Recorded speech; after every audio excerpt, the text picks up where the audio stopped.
Willkommen beim Wandaful Podcast, Living Yoga off the Mat. Ich bin Wanda Badwal. Ich freue mich, gemeinsam mit dir die faszinierende Welt des Yoga, der Spiritualität und persönlichen Weiterentwicklung zu erforschen, zu hören und zu erfahren, wie wir mehr Liebe, Balance und Erfüllung in unserem täglichen Leben integrieren können. Willkommen bei Wandaful. Schön, dass du hier bist.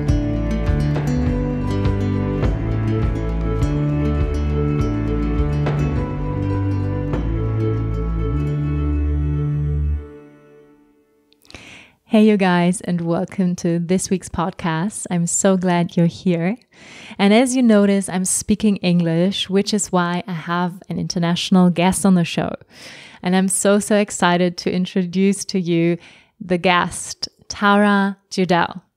So Tara is an internationally well-known yoga facilitator. She's the co-creator of the yoga style called Embodied Flow.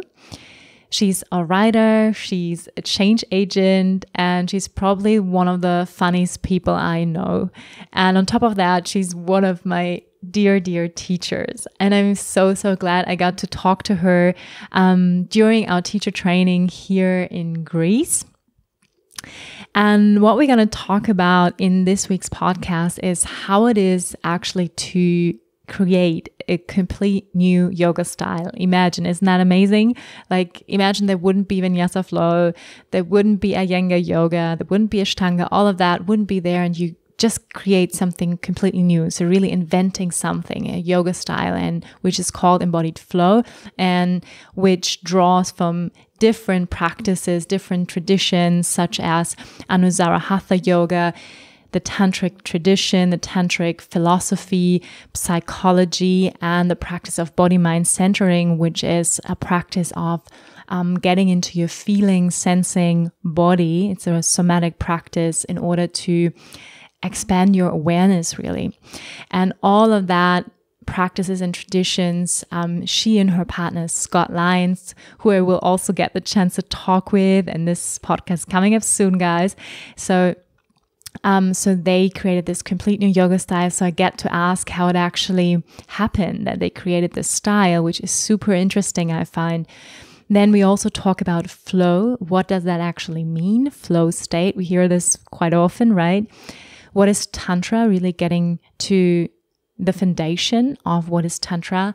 And Tara also shares with us what keeps her inspired. So being a yoga facilitator, she's holding lots of retreats, trainings around the world, and she's constantly traveling. So what is her own practice to stay inspired and to get feedback? And that is really interesting to me too. And then also in the end, we will sing a little mantra. She will also guide us into a sweet meditation. So getting a taste of Tara's style of teaching.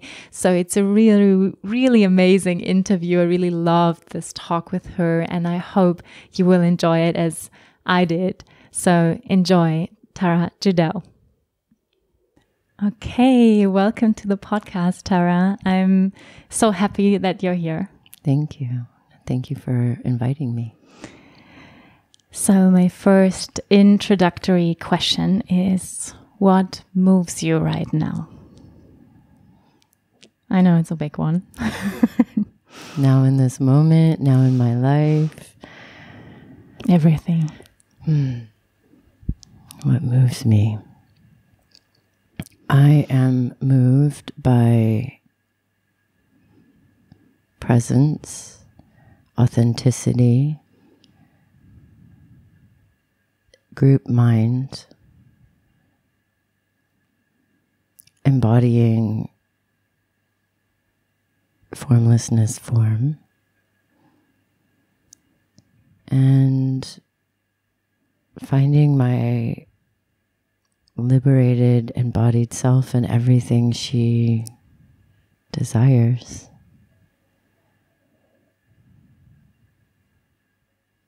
And I think love is moving me a lot right now.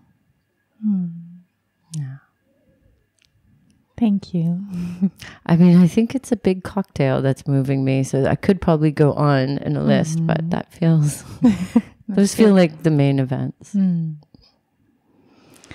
So we are here in Paros right now in Greece, and we're moving a lot, indeed. Like every day we're doing this 100-hour mind module. And to just name a brief overview of what you have done, I mean, you created this new style of yoga. So you're really a pioneer who created something completely new, which is called Embodied Flow. Can you take us a little bit onto the journey of how you invented a complete new yoga style? Because I think this is really, it's amazing. It's courageous. So. Thank you. And I'm so glad you're a part of it. Me too. Yeah. I have been on quest for awakening and truth and peace. Those things that I think put a lot of us in search. And I was in search for that before I met yoga for a while. When I finally fell into yoga in a yoga class around 97, immediately I fell in love, like probably a lot of us. Like there's the coming together of moving and breathing and feeling absence of thoughts and those things. Immediately I started taking yoga, 3 or 4 hours a day, because I was a writer in Hollywood at the time, which meant I spent a lot of time procrastinating. And in the procrastination of writing things that I should have been writing, I was taking yoga classes endlessly, abundantly. And eventually went through teacher training. First day of teacher training was 9/11, September 11th, and it was a big break from everything I had done before, or writing and directing, and to like, I can't do that anymore. And not that I knew I would teach yoga, but I just knew I wasn't going back. So teaching became at first an escape and a passion and a compulsion. And the inquiry that I was holding and have been holding and still hold is how I'm offering the thing that I'm offering in the classroom, doing what I think yoga is about. So is the asana class, which is where most of us meet yoga, is it bringing people into yoga? Which my understanding of is the felt sense of a unified space. And the school of yoga that I grew up in based itself in tantric philosophy, which I still believe is amazing and wonderful, and we teach and practice.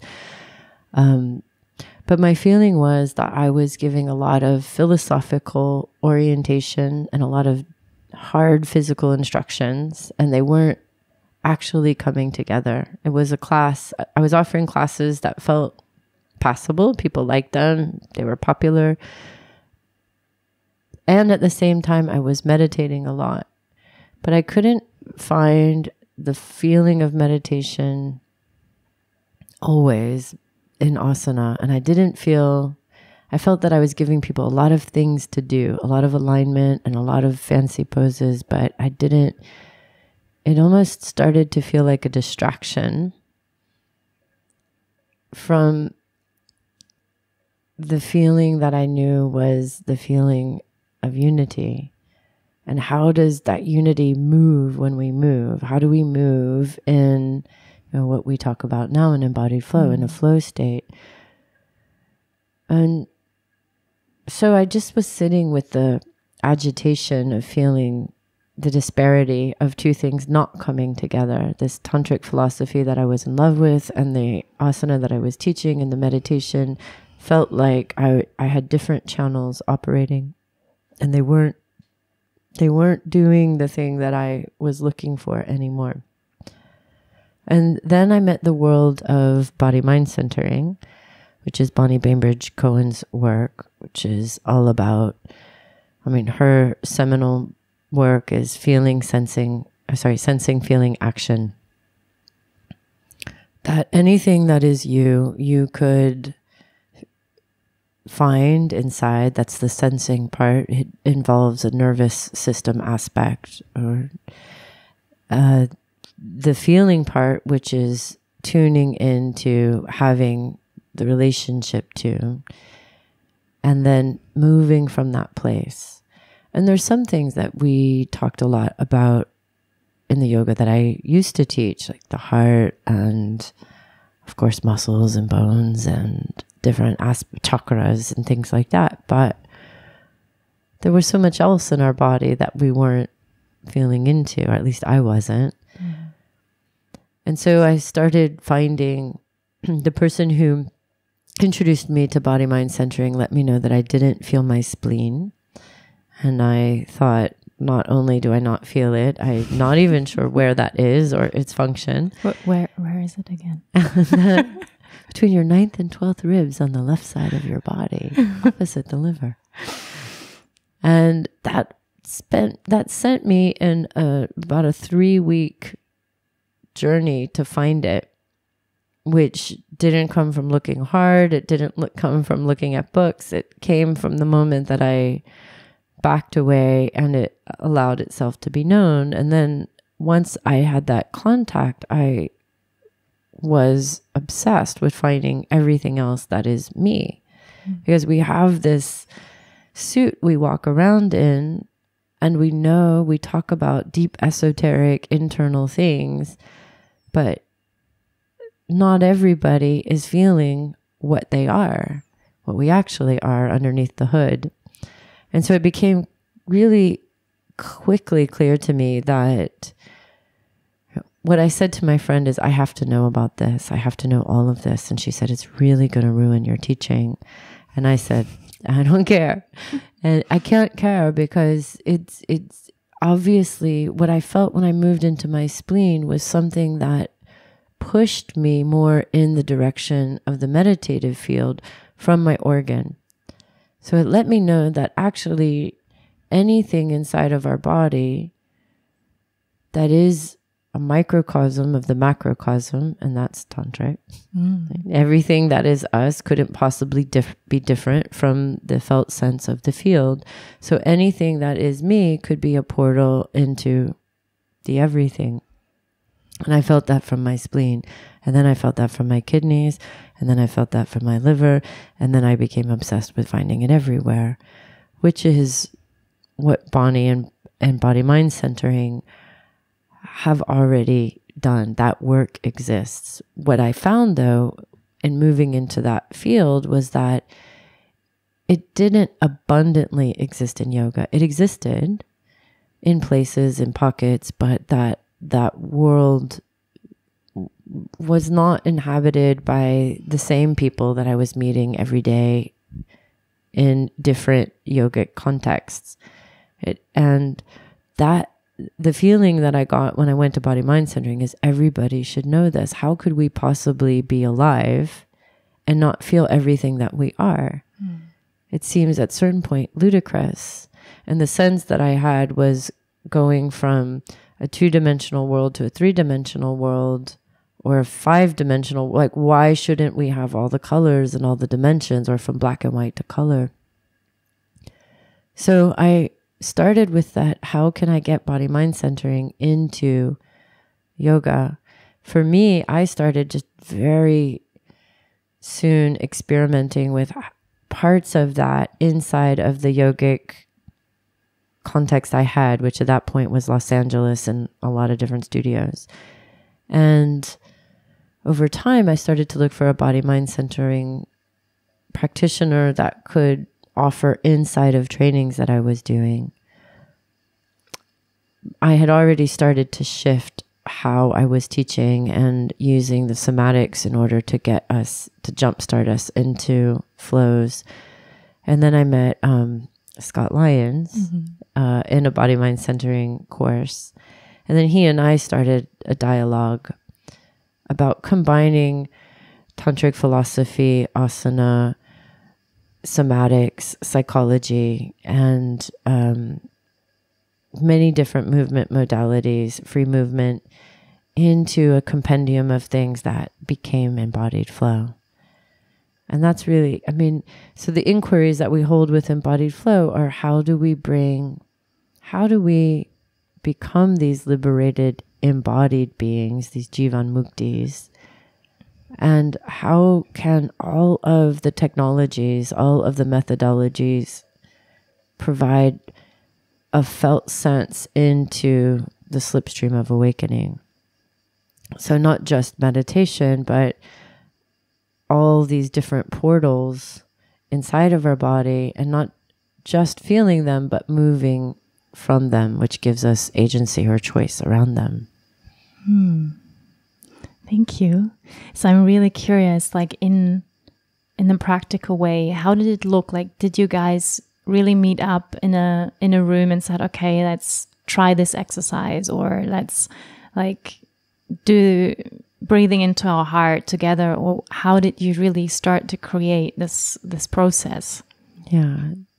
The first thing that we did was in a 300 hour, I had him teach the first 100 hours, and somebody else, 2 other teachers, teach the mind and expression modules. And before we got to that training, I had deep faith that he had practices. And so we met in New York City, and we co-created an outline, and then we co-created principles that we felt passionate about, not the principles that we have now, but just things that are important. And I'm kind of a try it, throw it up against the wall. So I would say that I trusted him a lot in the first program, that that we would have a series, like a sequence that moved through the 10 days as a journey through the body. And then we talked about the thematic way we would bring that together. And then we did it. So I learned a lot on the spot. And I would say in the first iteration of it, I was bringing in the bits I knew, and he was bringing in the bits he knew. And over time, as I participated in thousands of hours of his classes and he with me, the dialogue became much richer and more interactive. And so starting to share and play with more and more practices, and then also refine the manuals and create what are the principles now, which was, I think months and months of conversation and debate and rewriting. Imagine. Yeah. So I think it arose pretty organically. And then now we try things out and say, what do you think? Does this work? Does this work? Yeah. I'm so happy you guys met. Me too. Like match made in heaven. Yeah. It's funky. We bring really different things to the table. But I think, I was obsessed for a time with a book called Strategic Intuition, which is all about flashes of insight. And one of the things that book says is that when 2 pre-existing things come together in a unique way, that's what innovation really is. And I think that's what I feel happened with me and Scott, is that, the way of weaving the tantric philosophy into the asana with embodiment, plus BMC and psychology and all the different paradigms that he's bringing to the table, now osteopathy, it's creating something that hasn't quite been done before. Yeah. Great. So embodied flow, for the ones who are listening, to repeat it again and to also go a little bit into the different aspects. So it's a combination of body-mind centering, meeting yoga, meeting tantric philosophy, right? Psychology, somatics, science. So let's go into Tantra. Okay. Like one of your favorite topics, as I know, and one of mine too. So let's talk a little bit about Tantra. So for the ones who've never heard about Tantra, what is Tantra? Okay. The Tantra that I have studied is called Kashmir Shaivism, which is a northern-based tantric school. In a nutshell, Tantra is a technology, and it recognizes, it's called a non-dual philosophy, which means that everything is made of one thing. In modern day terminology, we could say the unified field. It's all one field that appears in these different densities and frequencies. And the desire of the Tantrikas in their origins, which is around 6th century Common Era, was for this, in this human body that seems somehow dense, separate than this field, or what we could call the divine, limited in power and intelligence and capacity. How can this body be my doorway to the experience, the felt sense of the infinite? And I think it probably started from experience and then became the philosophy, as most philosophies do. There's an experience of the experience, and then there's the description of the experience. But the radical, we could say, step forward of the Tantrikas was one, that they eliminated an intermediary.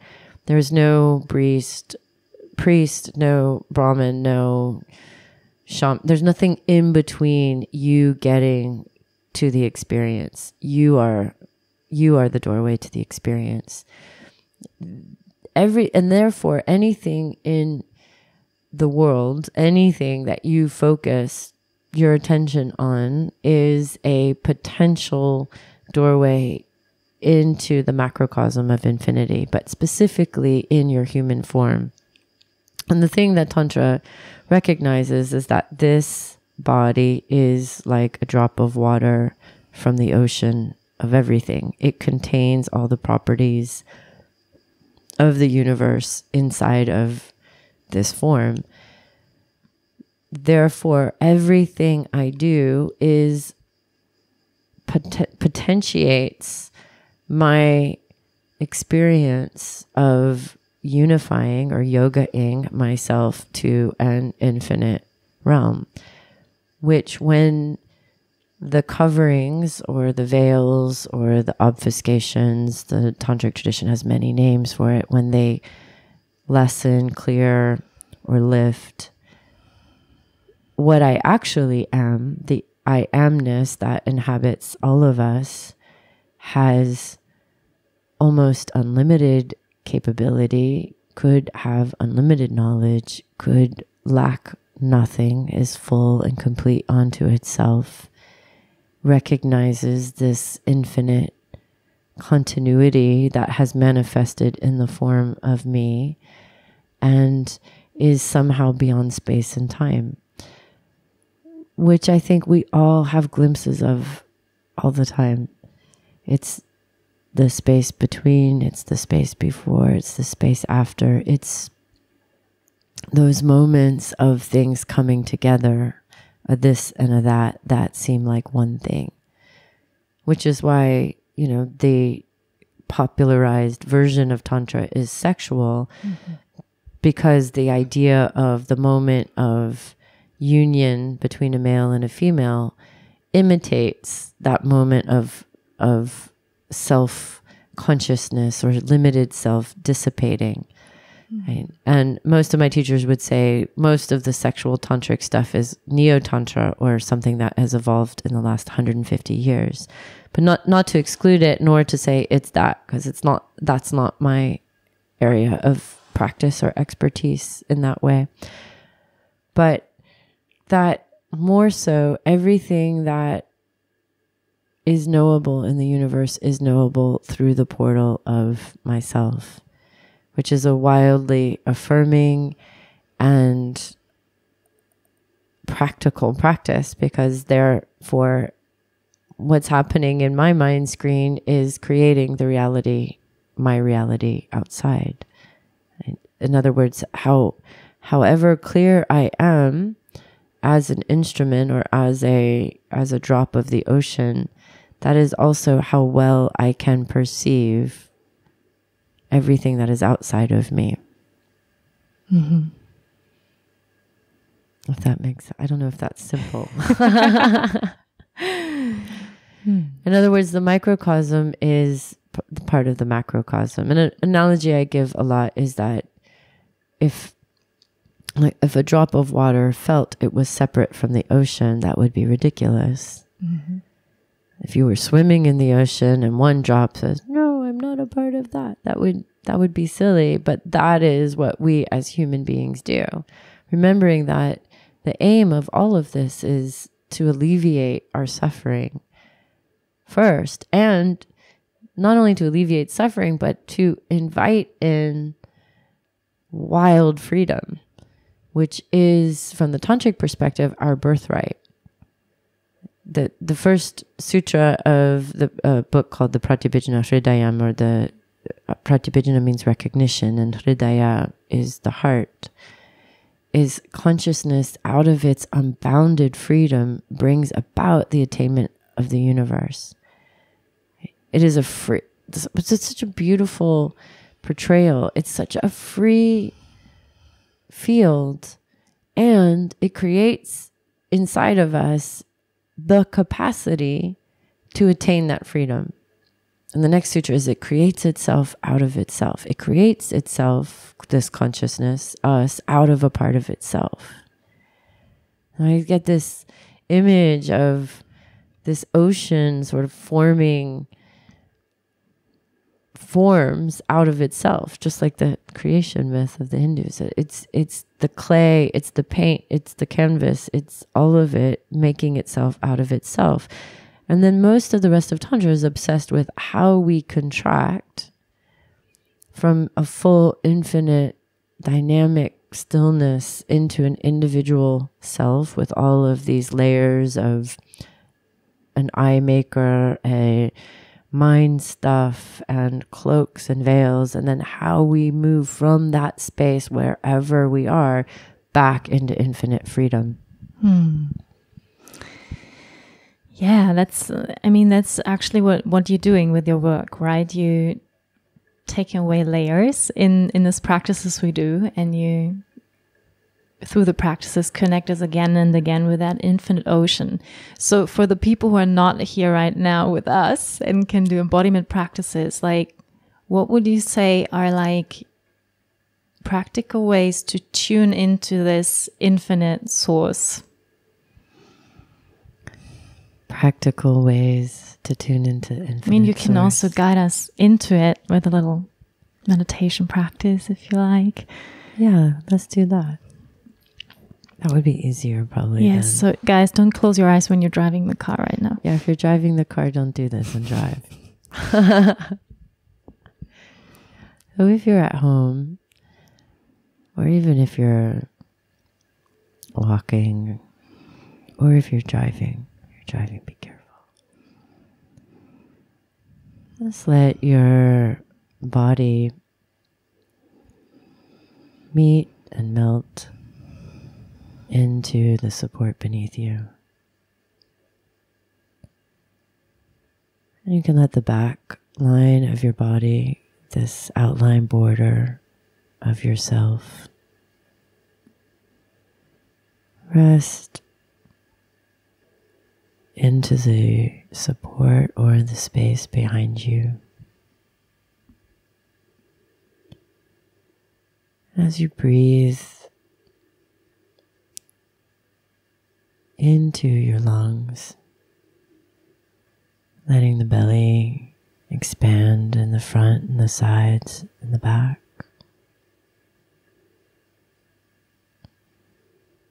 Allow your head, the weightiness of your head, to slide back in space and slip its energy down through the vertebral column.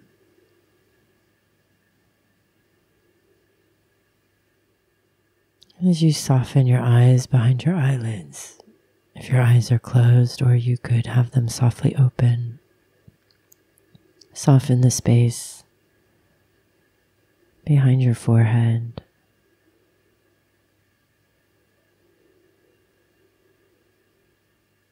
Letting yourself arrive and settle.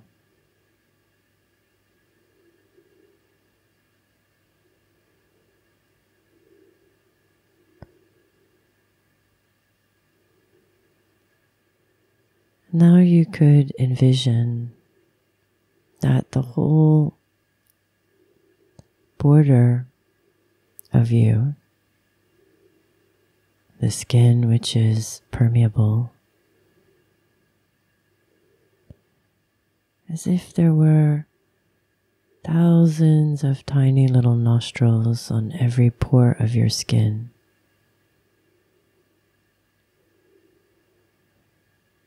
Breathing the outer space into the inner space as the inner space of your body swells and fills, expanding the interior. And on the exhale, envisioning the inner space spilling out through the edges of you. There's an intimate, shape-shifting exchange between the outer space and the inner space through the permeable border.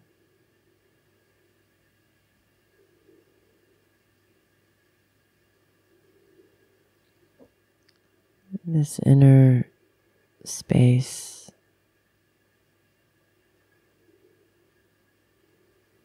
as you exhale is breathed in from the outer space. And as you inhale, the outer space exhales into you.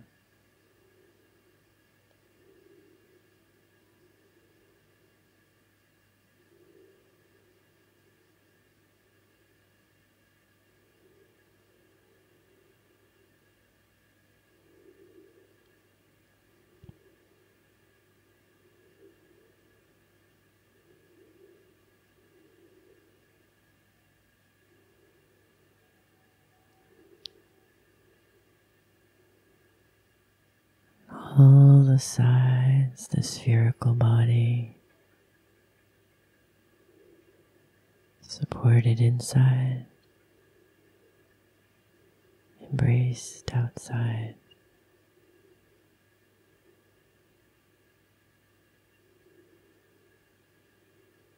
This beautiful, intimate exchange between the inner self the outer self.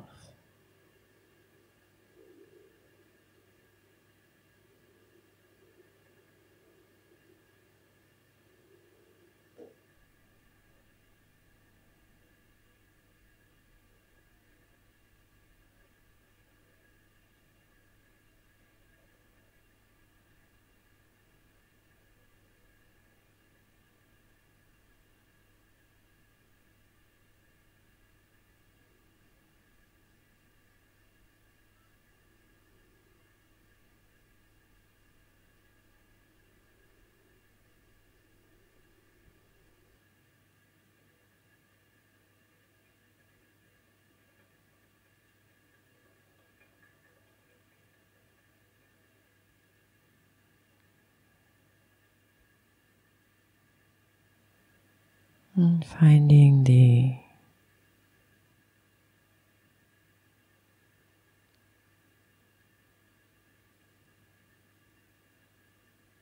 find the outlines of your body now with your hands. Just to bring yourself back into the physical outline of your body.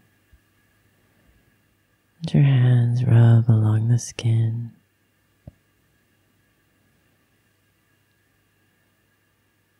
You can bring your two hands together, palm to palm. Feeling the border of yourself, meeting the border of yourself.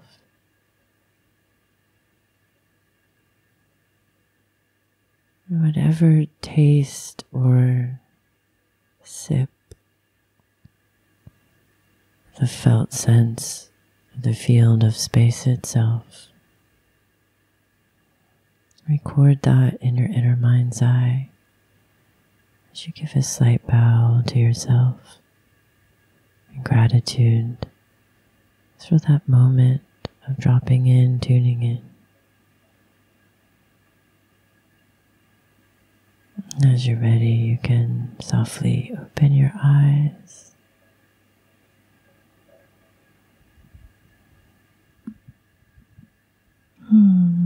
Thank you. It felt like a bath. It's a tiny bath, a short bath. But it did its work. The thing that I'm really coming to understand is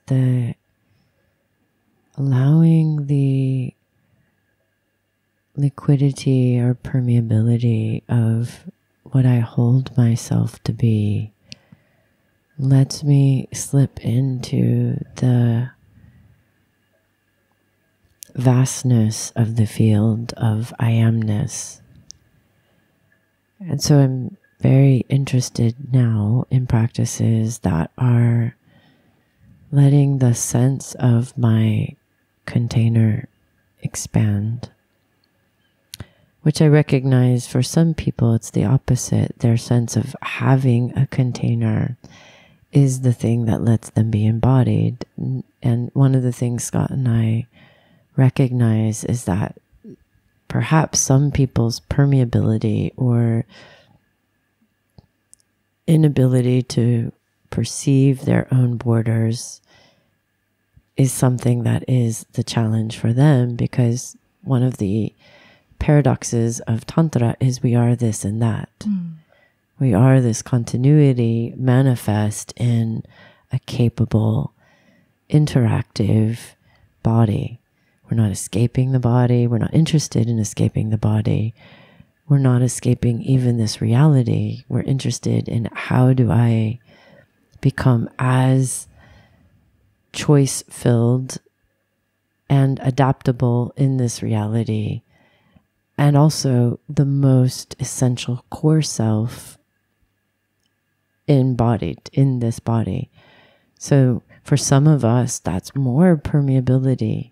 It's lessening the efforting or the dense walls or the thick habits or beliefs. And for others of us, it might be finding our body, finding our bones, or the power of our capacity to anchor ourselves in our, even where we meet the earth.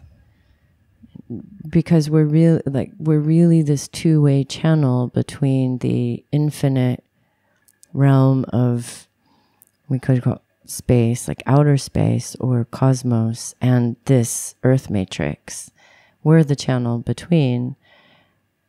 And so Tantra has always been fascinated by that. How do I, as an individual drop of the ocean, actually bring the ocean here to this place, and to my actions and to my interactions and to my creative output. Yeah, totally. Like what I notice for myself, like what you also often refer to, is don't let the eyes pop out of your head. So this practice of keeping my eyes soft and actually let the world come to me rather than looking at the world. And that changed my world completely. Like that we don't need to be ahead of ourselves. When we say be with what is, with the current, to be with this beautiful word in Sanskrit, anugraha, to be with the getting, which translates as grace, to get it, to be, I mean, I'm hesitant to say to be with the flow because it's so overused, but it's really that there's a stream that's moving. Life is moving, and life is meeting us. And I want to be able to meet life without pushing to meet it head first or eyes first. And I also don't want to hang back, that it's coming at me and I'm head back, leaning away from it. And we call those things propping or collapsing. So if I'm using more effort than is needed for the situation, I'm not with it. And if I'm not using enough effort, I'm not meeting it. And we're looking for effortless effort, where there's this sustenance between the energy, this life force energy that's animating me, moving through my actions and meeting the environment and other, self, other, and environment with that. Equanimity isn't exactly what I mean to say, but with my agency, my resources, and my knowledge with a capital K of what's really informing this. What is that mysterious source that's animating everything? And the tradition will say the only way to know that is through the meditative space, through that concentrative space where a sense of a limited I dissipates. And I think, right, the soft eyes, or the soft focus eyes, allows that individual self to soften into that field. So you said it before, like the word flow is overused. So can you, from your perspective, define for us again what is flow, and like when else do these meditative fields you just guided us into occur in our life? Well, if we think of flow, I think the first visual that I look at is a stream, a river. And in our body, which is fluid and, 70% fluid, one of the things we're looking at in our body is where is there flow? Where there's stagnation in our physical body, literally there is disease. So within our physical body, if it has both integrity and permeability and flow, it's in health. So one of the first things we're looking for is where is there flow here in our body? And then if you think of another thing that is from several different traditions is where awareness goes, energy flows. That's in, Tai Chi, as well as martial arts, as well as Thai yoga. And we mirror the same. Where I can put my attention, I can awaken anything from a cell to groups of cells, which are tissues, to connections of tissues and systems. And my life flow, one thing we look at is an easefulness of moving from one thing to the next thing, being able to meet and be met by things in a moment-to-moment space. And so we're imagining that if samadhi, or same mind, this equanimity of inner mind with big mind, that is the source of Patanjali's Yoga Sutras, or the subject of what is that in action? What is meditation in motion? And that's what we feel flow is. It's a meditative state that is continuing from one moment into the next, eyes open, walking around in movement. And those string of moments adds up into a river that is flow. And further than that is flow state, which is this state that I'm considering like the fourth state. It literally has a brain wave variation into a theta gamma brainwave state. So deeper brainwave states that create a sense of a loss of I, individual I, a loss of self-consciousness or self-watching and emerging of that which you are doing, like doer and doing converge. And that's what we think of as flow state, which has been written about by Csikszentmihalyi in the book Flow, as well as other more modern authors around extreme sports and things like that. And our curiosity is, how can we move into flow state without extreme sport? And, and maybe with the absence of something like painting or music, but just with our own bodies.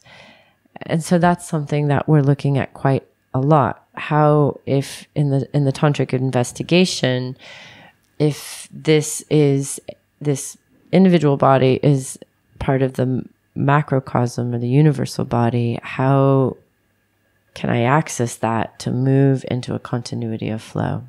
You said the other day, how can I base jump in my own body? Yeah. Basically. Yeah. All those things. Surf. How can I surf it? Base jump it? Paint it? All of it. Inside. Yeah. It's efficient tantra. Like, you just need this body that goes with you everywhere until you don't. Did you actually ever base jumped or like I've bungee jumped? I've jumped out of an airplane. Yeah, I've jumped out of an airplane. How was that? Twice. Was it a flow state? Not the first time. Because the thing they say about flow states is there's actually 4 phases in extreme sports. So the first phase in extreme sports is a struggle. And so one of the things that brings athletes into flow states is the struggle, which produces a lot of adrenaline and cortisol. Because they have a skill set that, because another thing that helps with flow states is if your skill set matches the activity and the activity is slightly above your skill set. So in the case of me jumping out of an airplane tandem, I had no skill set for that, no reference point for that, just maybe bravery or stupidity, depending on your perspective. So I would say the first minute that is free fall was this rush of adrenaline and cortisol coursing through my body. And then there's, when the chute opens, you're just floating. And that part's more easeful, which is what in a flow state, an extreme athlete can kind of flip their brain state from the adrenaline cortisol into flow state, which has dopamine, serotonin, norepinephrine. So a chemical cocktail that's more peaceful and elevated and brings and accesses all of their skill sets. So the second time I jumped out of an airplane, also tandem, I think I was able to, having had the previous experience, stay more present for the free fall. And I would say there's something like a flow state in that. But for me, flow states happen definitely while teaching, while writing, free movement, and asana. Like it's pouring myself into these things that are into a place where the limited thinking beta brain space is not online. It's not working. Yeah, but I think people can experience flow states doing pretty much anything if they're pouring their awareness there. And that's, for me, that's the hope, is that what we're calling embodied flow provides practice ground to attune oneself into various layers of the body, into various, or, in the mind, we look at more the construct of mind and how we might move past things that are potential blocks in the road of moving in flow. And hopefully all of those practices are leading up for the possibility for somebody from an embodied space to be able to find more agency and to find more flow in anything they do. Thank you for this explanation. I asked a little bit around our group of yoga teachers we hear, like what interests them, and also yoga teachers listening to this podcast. So another question I have for you is, like, you teach a lot. You know, right now you give 300 hours, 10 days after another, and you have a lot of, like, you give a lot, right? So how do you keep yourself inspired? What is your self-care? Not only, you know, maybe getting a massage, but also on the mental level. Like, do you have a mentor? Do you, like, what do you do as your resources as a teacher? I think, well, it's changed a lot over the years. So I would say different things at different times. I have mentors for sure. Sally Kempton is one. Bonnie Bainbridge is one. I believe in counsel. I believe that you need to have several people around you that are your sadhana brothers and sisters, that are their job. My counsel's job is to call me out on when I'm not being true to myself. So they're kind of more than friends. That's my requirement, is that I have several people that I really, our dedication to each other is that we hold each other's highest self in our purview. And they have been doing similar practices to me, next to side by side. And we really hold each other to task to kind of root for each other's best self. I passionately pursue wherever my curiosity takes me, which usually there's definitely always something that is teaching me something new. Right now I have Bonnie Bainbridge's new book, Neurocellular Patterning and Embryology. I may have gotten one of those words incorrect. I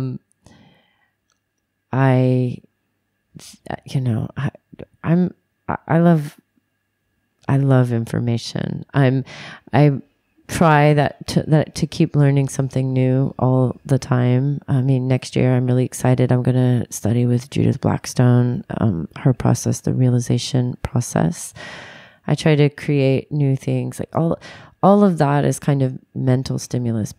In terms of the continuity of having many different events and traveling around the world, I also really believe in creating boundaries with people. That's something, as a yoga facilitator, it took me really a long time to figure out, that I have more to give if I don't answer every person after class. If I set up my own container for experience. So these are the time, like, I will give everything inside of the room, and outside of the room I have to limit my social time, limit dinner conversations, limit extra things, and that I make as a necessary part of my self-care routine: alone time, time to myself, time to replenish, time to do nothing, time that, absorb time, rest time is productive time, and not that I need to fill every moment with doing something, because there's diminishing returns. I'm learning to really make time for relationship, to make time for playing with the dog, for walking on the beach, and also to not just obviously practice, but also to continuously look at things even that I've looked at before, like sutras and walk around in it, marinate in it, understand it from now, to keep the aliveness of what it is that we're doing. And also to cut yourself a break, like to recognize that we're human.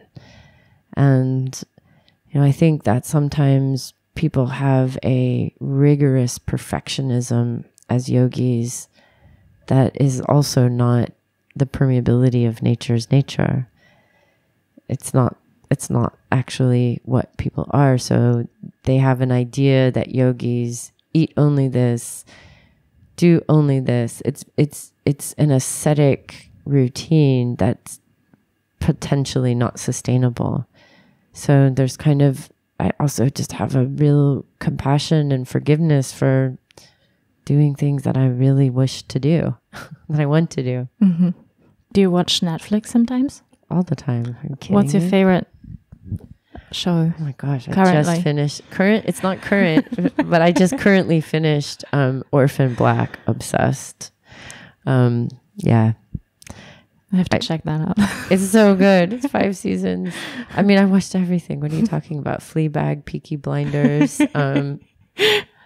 Phoebe Waller-Bridge is my new hero, Killing Eve. Mm-hmm. Yeah. Thank you for that. I'm going to look them all up.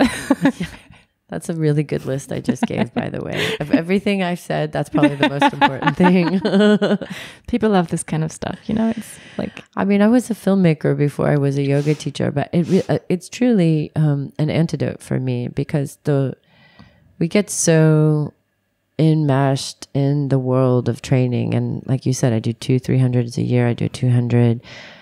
I'm traveling, doing immersions and that. And I love diving into an alternative world, but also because my background is in writing and theater, and that it also stimulates my writer self and my visual self, and that.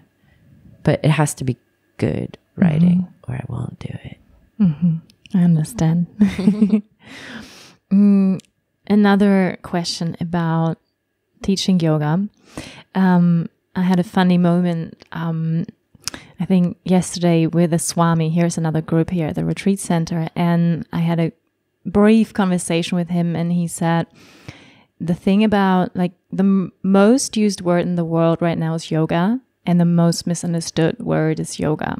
And he said, the difficulty with asana is that it creates big egos quite often. And that was his, take on it. And what interests me is, what would you say are, let's say, the shadow sides or dark sides we have to watch out for as a yoga teacher? I didn't know that Swami said that. I agree. I think there are all kinds of pitfalls. You said as a yoga teacher? Yeah, or yogi, in general. I think spiritual materialism is the biggest pitfall. And that means that I disavow myself of a previous ego for this new ego that is my yoga spiritual self ego. And, the world of social media and the way, I find it amazing how many selfies are taken in meditative poses.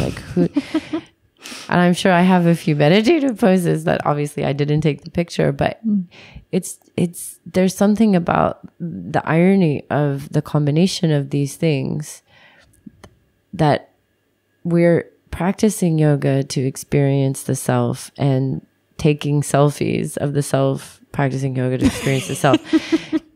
It's a crazy hall of mirrors. And I think, the poses, the asanas, we've said this in class, they're the last iteration of the yoga journey, or one of the last.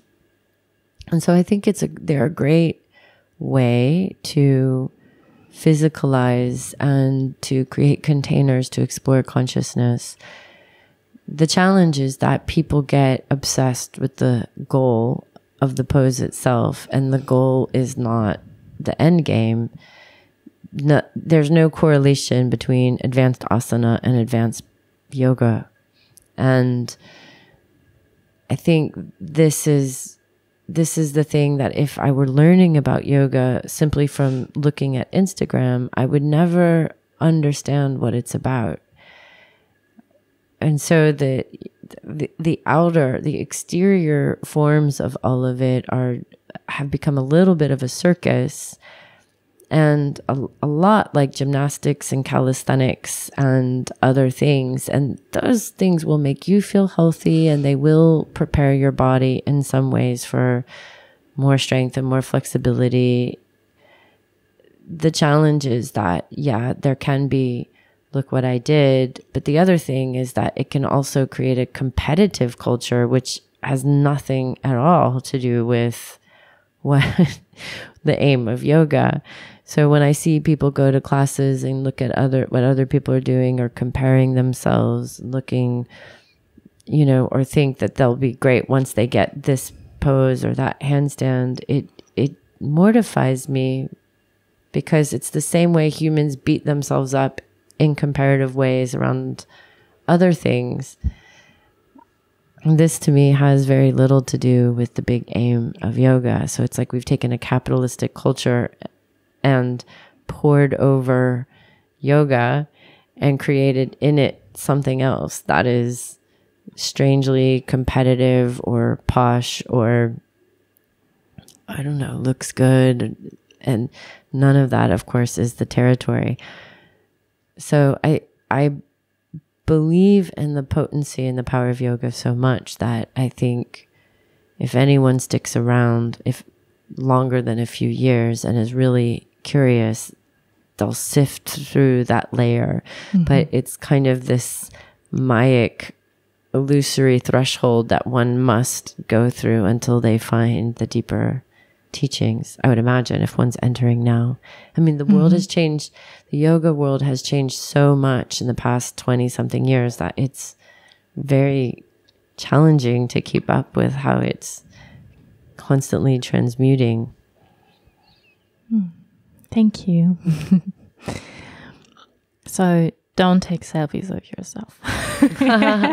You can take selfies. Do you take selfies? I sometimes do, ironically. The funniest thing to me about anything to do with a camera is I think I'm the least embodied when a camera comes around. Like I literally feel myself. Everyone is. Yeah, that's so weird. It's so weird. It's just, as soon as a camera comes in front, I feel some layer of false self come over me, and I'm not like literally I feel my face turn into something else. So I do as little of that as possible. Like my selfies are on the inner self. Inner selfies is what I take. That's a good one. Yeah. Yeah, I think anyway you can't really see the magic of yoga on a picture. You cannot. No. No. I really hope people understand that. Like, I really hope that it doesn't, sometimes I'm afraid that it pushes people away from yoga because they think, oh God, I'm not a ballet dancer. I can't put my foot behind my head. I'm not skinny, you know. Well, I think what I'm excited about is also the world is getting more increasingly into meditation. And I think in the world of meditation, at least as far as I see right now, there's not as much room for that posturing. I say that, and then I'm like kind of searching. Can there be? That can. There's whenever there's evolution, there's devolution, and so I kind of think of in the video game of life, where we are now so far in the yoga journey is that it's just gotten even more. There's more illusion, there's more distraction, there's more different things, and still we can navigate the way through. I really firmly believe in awareness attracts awareness, and intelligence is our nature. And so something will dive through all of that layers of illusion. Maya, it's illusion. It's a fantastic illusion, and it's a fantastic labyrinth to make your way through in order to get to the truth. So I guess maybe now people are smarter, and so they have to work a little bit to find their way through, to sift for the gold. Yeah, I also believe in it. Yes, you I can know do it. you do. Okay, last question. If that would be the last day of your life, what it hopefully not is, so what would be 3 things you would tell people, humanity, like that you have learned in your life? I know it's a big one. It's a big one.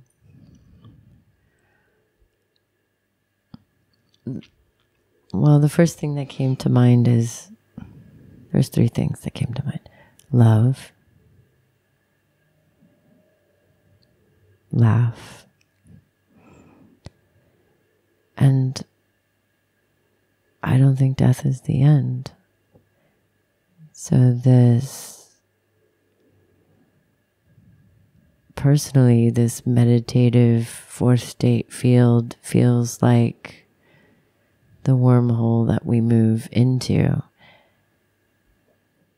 And so I sort of find almost excitement and great comfort there.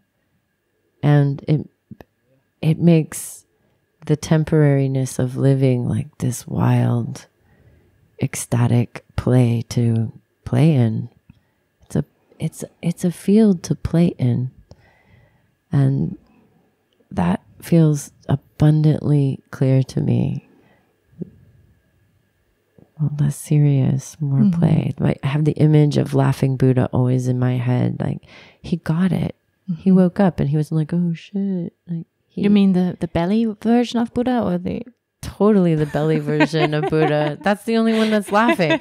And it's true. The other one is very serious. He's like, I got it. Why did I starve myself with a grain of rice? Like, I get it. You don't need to do that. It's all good. Haha, I'm going to eat everything. Cake. And my hands are up and I'm fat and happy. Yeah, that one. Okay, that are amazing final last words.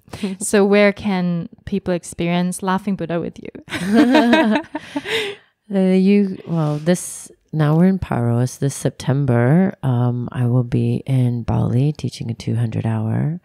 I have a tour of Australia and New Zealand in November. And then we do a 300-hour body mind expression in Bali again. And in December, January. And then the calendar goes on through 2020. All of our events are embodiedflow.com. for Embodied Flow, or my website is tarajudelle.com. Yes. Thank you. Thank you. So guys, really go. Go.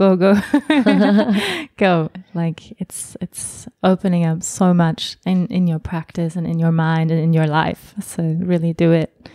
And yeah, we will put everything in the show notes so that you can find the website and everything. And I would love to finish the podcast with singing a mantra with you, Tara. Okay. Your favorite mantra. Yeah. You'll sing with me. I sing with you, okay. Yeah. And afterwards, can you say the words, because people keep asking, like, what does it mean? Namah Shivaya Parapurnam Shivoham Shivoham Namah Shivaya Parapurnam Shivoham Shivoham Namah Shivaya Parapurnam Shivoham Shivoham Namah Shivaya Parapurnam Shivoham Shivoham.